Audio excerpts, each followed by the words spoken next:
This is the story of Honey is Money, the secrets of the bees.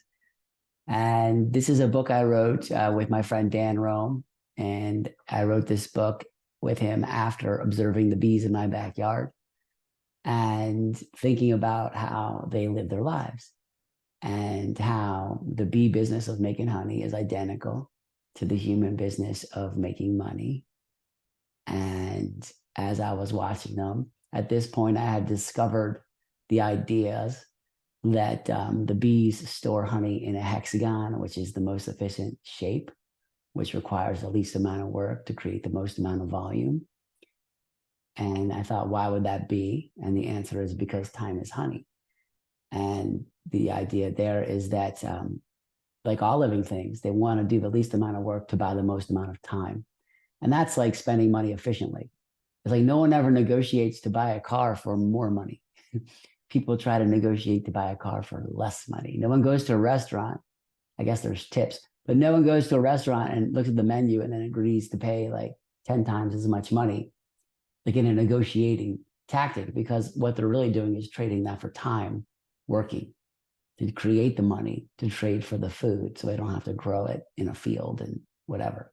So, so since I knew that sugar is energy and the bees store it in the most efficient shape, and that means that time is honey, I knew that I would be able to uncover the other relationships between bee behavior and human behavior around those energy principles.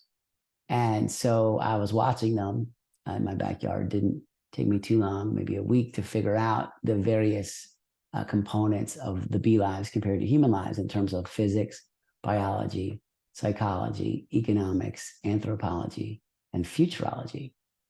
And within each of those six sections, there are 4 chapters in Honey is Money that describe these things in bee terms. But there's a direct relationship between the bee lives and human lives. And essentially, since bees are older than us, we're simply just more advanced forms of bees in terms of the way that we're gathering energy from our habitat. The difference is that humans tokenize this energy in the form of money that we then trade to buy time not working later. And money is a great tool for human beings because it enables us to specialize. So a human being can have a particular skill, something they're really good at, like brain surgery.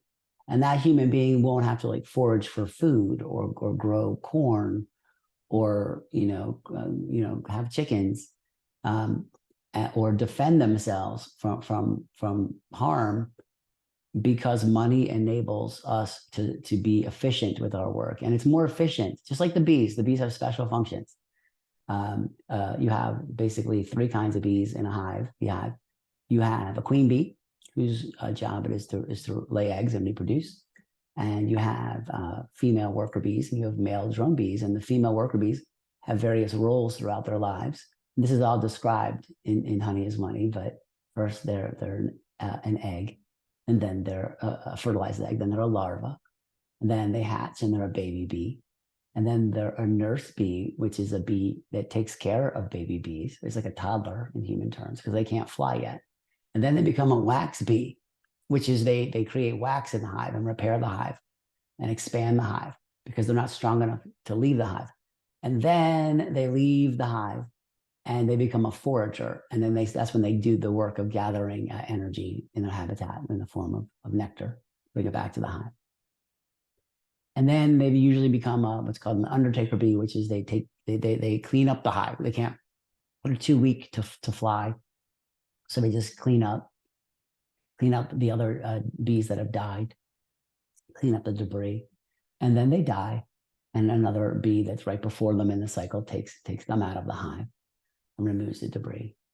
And this is the cycle in the bee world. And in the human world, there are special job functions in a business system that correspond to these things. And so I explain that later on the Lessons from Nature podcast, where I'm modeling the secrets of the bees. And that's the next story.